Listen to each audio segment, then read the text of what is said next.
Hey guys, Fabrizio Romano here. I wanted to give a shout out to the sponsor of this video on this channel, OneFootball. You can find out more about OneFootball by clicking the link in the description and download the app for free. And trust me, it's definitely worth it. If you haven't tried OneFootball, definitely give it a try. Get updated on the latest in football, transfer news, live notifications, injury updates, and follow your favorite team and players. I've been using this app for years to check the results from all the football games each week, and I absolutely love it. It's fantastic. So if you want to get the best news and notifications from football, apart from my YouTube channel of course, just click on the link in the description and download the OneFootball app now for free. Thanks OneFootball, and now let's jump into a new video together.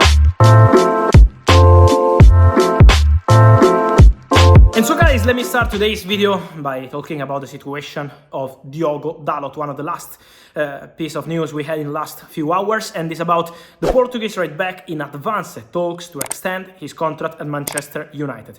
The negotiation is going very well. From what I understand, it's progressing to crucial stages. This is something that Man United already started to do right after the World Cup in January, and now the conversation is going very well. So the idea of Manchester United is to continue with Diogo Dalot. This is the priority. We also know they have to clarify the situation of Wan-Bissaka, who was on the market in January, then he did very well in the second part of the season, but for Dalot, nothing has changed. The idea is to continue with Man United, negotiations ongoing over contract extension, as they are doing with Rashford, with De Gea, also with Diogo Dalot. So talks progressing to extend Diogo Dalot contract at Manchester United. And staying at Manchester United, I want to clarify something also guys about the situation of the striker. We know that the striker situation is absolutely something crucial for Manchester United. It's the true priority of Erik ten Hag. He also wants a new midfielder, I told you that, but it's also important to mention that for Manchester United, the striker is the full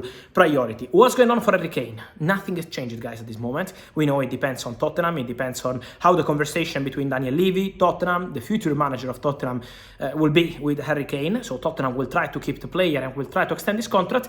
From what I always said, Erik ten Hag considers Harry Kane the perfect striker for his project, but at the moment the situation is very clear. No negotiation, because this only depends on Tottenham. But ten Hag is convinced that Harry Kane would be the perfect striker for his idea. Also, Victor OSIMHEN remains in Manchester United list and Chelsea list. This is not true. Both clubs, not new, both clubs, Man United and Chelsea, want Victor OSIMHEN, but I saw some reports in the last few days mentioning 110, 115 million euros price tag.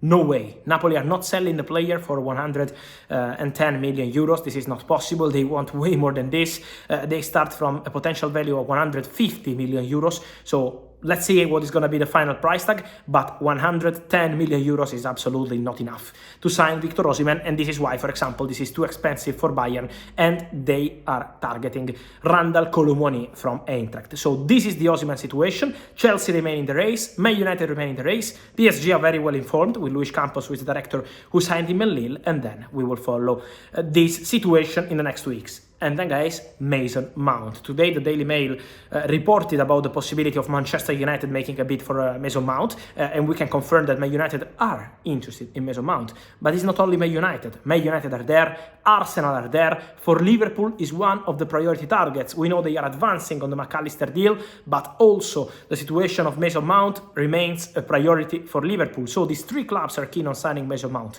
What I said in the last few days and weeks is that looks difficult to extend the contract of Mount at Chelsea. Pochettino wants to keep the player. So Pochettino is doing his best together with the board to extend the contract, but looks complicated. Still no agreement between Chelsea and Mount. Sources believe that he will be on the market in the summer. The real problem at the moment for United, for Arsenal, for Liverpool is that Chelsea want more than 80 millions for Mason Mount. So this is why the deal is not easy. He's out of contract next summer 24, but Chelsea want really important money to let him go, especially to English clubs. So this is why at the moment it's complicated. Pochettino will try again to extend his contract, but sources think that at the end for Mason Mount will be time to go with English top clubs attacking this situation. And so guys, let me know your thoughts on all these stories. Mason Mount, where do you see his future? But also for Kane, for Victor OSIMHEN, and Diogo Dalot, who is close to extending his contract at Man United. I wait for your comments, guys. Here as always, like this video, turn on the notification bell, subscribe to the channel. See you soon. With Fabrizio.